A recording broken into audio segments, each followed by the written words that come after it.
Sir, Ganpati बाप्पाचं दर्शन घेतलेलं आहे, मागे गणपती उत्सव सुरू आहे, काय मागणं असं महाराष्ट्र काही नाही. तुम्हाला सांगू का, आज मागी गणेश सुरू झालेली आहे आणि दर्शनं घेतोय. आमच्या वरळीमध्ये फिरतोय. वरळीकरांनी आशीर्वाद दिलेला आहे चांगला, मुंबईने चांगला आशीर्वाद दिला आहे. आणि जेव्हाही मी कुठच्याही मंडळात जातो की कुठच्याही मंदिरात जातो, मी नुसतं हात जोडून उभा असतो. बाकी काही मनात नसतं, काही मागायचं नसतं. जे द्यायचं असतं ते देव देत असतो. संकट आहे महाराष्ट्रावरती, ते दूर व्हावं अशी. तर ठीक आहे, आता राजकारण नको याच्यात. झालं तर लोकांना कंटाळा आलं राजकारणाचा. तुम्ही परत चॅनल बंद करेल. एक पत्र लिहिलेलं आहे भूपेंद्र पटेल यांना, काय नेमकी मागणी? भूपेंद्र यादव, मी केंद्रीय जे मंत्री आहेत भूपेंद्र यादव, त्यांना पत्र लिहिलेलं आहे 2 महत्त्वाच्या गोष्टींवर. एक म्हणजे ह्या 2 माइन्स आहेत गोडाझरीच्या जवळ, लोहार डोंगर म्हणून तिथे पण एक सुरू केलेलं आहे मायनिंग. आणि दुसरं म्हणजे मरकीमंगली. तर ताडोबांधारी टायगर रिझर्वच्या कॉरिडॉरमध्ये असेल किंवा गोडाझरी वाईल्ड लाईफ सँक्च्युरीच्या जवळ असेल, हे 2 माइन्स जे आता प्रयत्न आहे उघडण्याचा, तिथे खनिज काम करण्याची गरजच नाही आहे मुळात. तेवढं काही आउटपुट पण नाही आहे. आणि टायगर कॉरिडॉर असेल, वाईल्ड लाईफ कॉरिडॉर असेल, ह्याच्यावर निगेटिव्ह इम्पॅक्ट होणार आहे, दुष्परिणाम होणार आहे. तर ते थांबवण्यासाठी मी त्यांना पत्र लिहिलं आहे. आज आरक्षणाची सोडत निघालेली आहे, कसं पाहताय या प्रक्रियेकडे? काही ठिकाणी आक्षेप येतलेला आहे, स्वतः खिचडी बेंड. मी पाहण्यापेक्षा मला वाटतं लोकांनी पाहिलेलं आहे. ती खरंच काय सोडत होती की काय पकडत होती, हे तुम्ही ठरवायचं. आणि हे खरोखर एकदम फ्री अँड फेअर झालंय का, हा देखील प्रश्न मनात उगवतोच ना. सर, बांगलादेशची टीमला T20 वर्ल्ड कप बाहेर काढण्यात आलं. चांगलं आहे, खूप आधीच काढायला पाहिजे होतं. आणि त्यांच्याबरोबर मागच्या वर्षी का खेळले, पाकिस्तानबरोबर का खेळले, कोण खेळवतं आहे, BCCI कोण चालवतं, ICC कोण चालवतं, ह्याचं पण उत्तर आलं पाहिजे. तर एक दुर्दैवी घटना घडलेली आहे. आर्मीची एक बस आहे ती अपघातून 10 जण आर्मी. नाही, आत्ता मी ते पण वाचलं.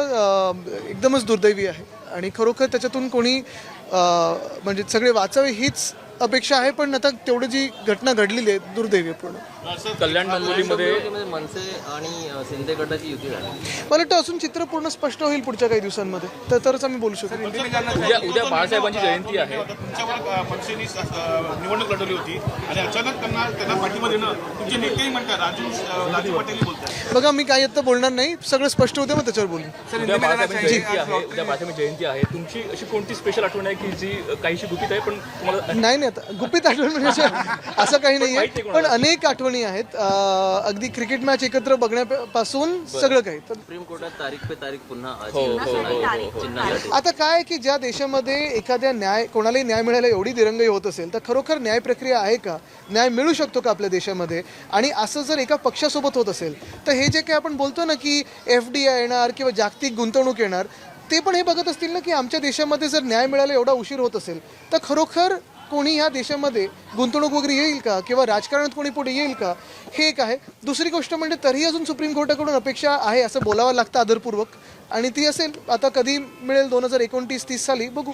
अचलपूरमध्ये जी आहे ती भाजप आणि MIM ची युती झालेली आहे, कसे बघता? भाजप आणि MIM कडे आम्ही बघण्यापेक्षा ते एकमेकांकडे कसे बघत होते आणि आता कसे बघतात, मला वाटतं हे बघणं गरजेचं आहे. मी एकच सांगेन या निमित्ताने की आधी पण म्हणजे ह्याच महिन्यामध्ये भाजप आणि MIM ची युती, भाजप आणि काँग्रेसची युती, आणि आता जिथे जिथे भाजप हिंदुत्वावर बोलायला लागेल तेव्हा 2 गोष्टी आहेत. पालघर साधू हत्याकांडामधली लोकं का घेतली त्यांनी, आणि दुसरी म्हणजे MIM सोबत युती जर करत असाल तर लोकांना निवडणुकीच्या वेळी तुम्ही हिंदुत्वावर का फसवता. तुमचं हिंदुत्व हे चुनावी आहे, हे कळलेलं आहे. शिवसेना जेव्हा काँग्रेस सोबत जाते तेव्हा ते हिंदुत्व विसरतात आणि भाजप MIM सोबत जाते तेव्हा तेच ना, आम्ही त्यावेळी पण म्हटलं होतं की हे म्हणजे आम्ही गेलो तर लव जिहाद, तुम्ही गेलात तर अमर प्रेम.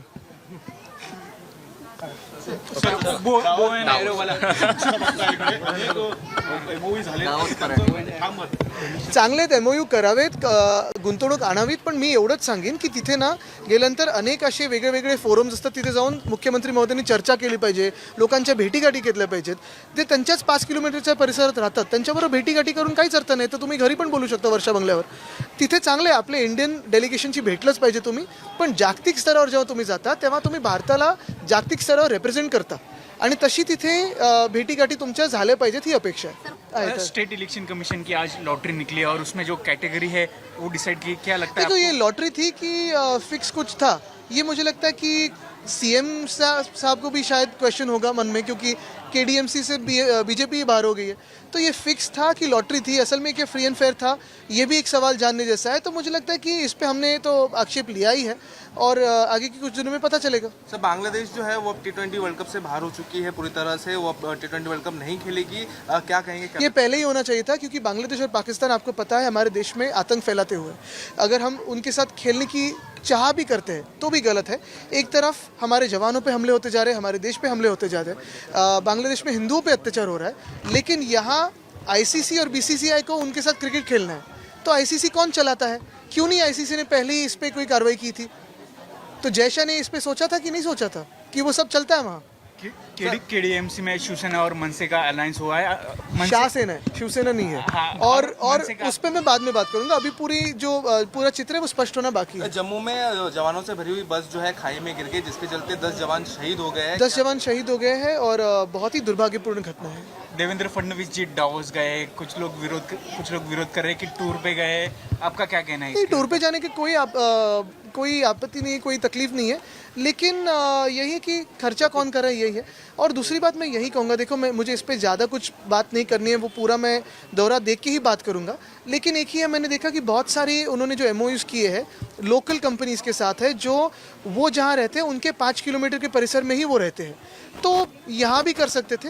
एक ही बात है, आज भी और 1-2 दिन है, शायद कल भी है डाइवोर्स के, मैं सुझाव देने वाला इतना कोई बड़ा नहीं हूँ, लेकिन मेरे जो उधर के जो अनुभव है, वहाँ के जो अंतर्राष्ट्रीय लोग होते हैं, CEOs होते हैं, काफ़ी सारे सिंपोजियम्स होते हैं, काफ़ी सारे टॉक्स होते हैं, वहाँ भी जाके अगर बातचीत करे दुनिया भर के लोगों से, तो हमारे राज्य का भला ही होगा, हमारे देश का भला होगा। पिछले साल भी बहुत सारे MOU उन्होंने हो, आता मी आणि अखिल पण तिथे जाऊन MOU करणार आहे तिथे बँड्रासाठी। पिछले साल भी उन्होंने बहुत सारे MOU साइन किए थे, लेकिन क्या लगता है कन्वर्ट हुए वो इन्वेस्टमेंट में? ये आप ही का सवाल थोड़े इन्वेस्टिगेट करके आप ही जवाब दे तो बेहतर होगा। सर, सुप्रीम कोर्टात तारीख पे तारीख पुन्हा तारीख आता काय आहे की ज्या देशामध्ये एखाद्या कोणालाही न्याय मिळायला एवढी दिरंगाई होत असेल, तर खरोखर न्याय प्रक्रिया आहे का, न्याय मिळू शकतो का आपल्या देशामध्ये?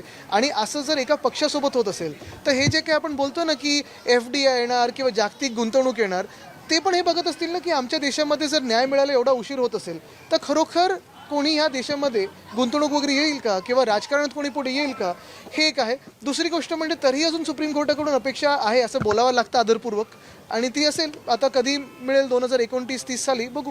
अचलपूरमध्ये जी आहे ती भाजप आणि MIM ची युती झालेली आहे, कसे बघता? भाजप आणि MIM कडे आम्ही बघण्यापेक्षा ते एकमेकांकडे कसे बघत होते आणि आता कसे बघतात, मला वाटतं हे बघणं गरजेचं आहे। मी एकच सांगेन या निमित्ताने की आधी पण म्हणजे ह्याच महिन्यामध्ये भाजप आणि MIM ची युती, भाजप आणि काँग्रेसची युती, आणि आता जिथे जिथे भाजप हिंदुत्वावर बोलायला लागेल तेव्हा 2 गोष्टी आहेत, पालघर साधू हत्याकांडामधली लोक का घेतली त्यांनी, आणि दुसरी म्हणजे MIM सोबत युती जर करत असाल तर लोकांना निवडणुकीच्या वेळी तुम्ही हिंदुत्वावर का फसवता, तुमचं हिंदुत्व हे चुनावी आहे हे कळलेलं आहे। शिवसेना जेव्हा काँग्रेस सोबत जाते तेव्हा ते हिंदुत्व विसरतात आणि भाजप MIM सोबत जाते तेव्हा तेच ना, आम्ही त्यावेळी पण म्हटलं होतं की हे म्हणजे आम्ही गेलो तर लव जिहाद, तुम्ही गेलात तर अमर प्रेम।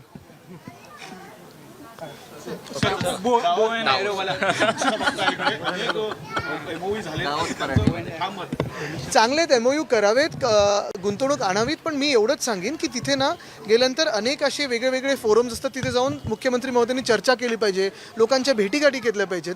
ते त्यांच्याच 5 किलोमीटरच्या परिसरात राहतात, त्यांच्याबरोबर भेटीगाठी करून काहीच अर्थ नाही, तर तुम्ही घरी पण बोलू शकता वर्षा बंगल्यावर। तिथे चांगले आपले इंडियन डेलिगेशनची भेटलंच पाहिजे तुम्ही, पण जागतिक स्तरावर जेव्हा तुम्ही जाता तेव्हा तुम्ही भारताला जागतिक स्तरावर रिप्रेझेंट करता, आणि तशी तिथे भेटीगाठी तुमच्या झाल्या पाहिजेत ही अपेक्षा आहे। तर मुख्यमंत्री दावत असताना या युत्या आघाड्या होत आहेत, त्याच्यामुळे मुख्यमंत्री तिकडे नाराज आहेत आणि दाव सोडून आल्यानंतर आता काय करतील हे उपमुख्यमंत्र्यांनी विचार करा। सर, सुप्रीम कोर्ट में लगातार जो है चिन्ह को लेकर तारीख पर तारीख दी जा रही है, क्या कहेंगे? क्योंकि जिस तरह से अभी ये आप ही के सवाल से जो मैं सुन रहा हूँ तारीख पे तारीख, मुझे लगता है जनता में भी यही एक सवाल उठ रहा है कि कब न्याय होगा। Justice delayed is justice denied जो कहते हैं वो अभी दिखने लगा है महाराष्ट्र में। ये कोई ऐसी MI केस नहीं है, ये केस है 2 पार्टियों की, उसमें से भी हमारी पार्टी का जिन्होंने पार्टी फोड़ी है, सिंबल चुराया है, नाम चुराया है, ये कॉन्स्टिट्यूशनल केस है, इसका इम्पैक्ट देश की राजनीति पे हो सकता है। और ऐसे ही दिरंगाई करना, ऐसे ही खींचते जाना, ये कितना ठीक है, कितना सही है, मुझे लगता है ये जो न्याय कर रहे हैं वो सोचें। दूसरी बात, जो दुनिया भर से लोग देखते हैं हमारे देश में इतनी सारी इंपॉर्टेंट कॉन्स्टिट्यूशनल केस को अगर इतना समय लगता हो तो देश का एक प्रिडिक्टेबिलिटी ऑफ लॉ जिसे कहते हैं, जिससे भविष्य तय होता है, जिससे जो इन्वेस्टर्स आते हैं वो भी सोचते हैं कि इसमें प्रिडिक्टेबिलिटी ऑफ लॉ, किसी भी देश में देखें, जो भी प्रगत देश है यही प्रिंसिपल होता है, प्रिडिक्टेबिलिटी ऑफ लॉ। अगर हमारे देश में वो ही नहीं रहा है तो कौन आएगा हमारे देश में? धन्यवाद। महाराष्ट्रातील ताज्या बातम्यांसाठी बघत रहा टाइम्स टुडे 18 न्यूज. सोबतच शेअर करा, सबस्क्राईब करा आणि बेल आयकॉन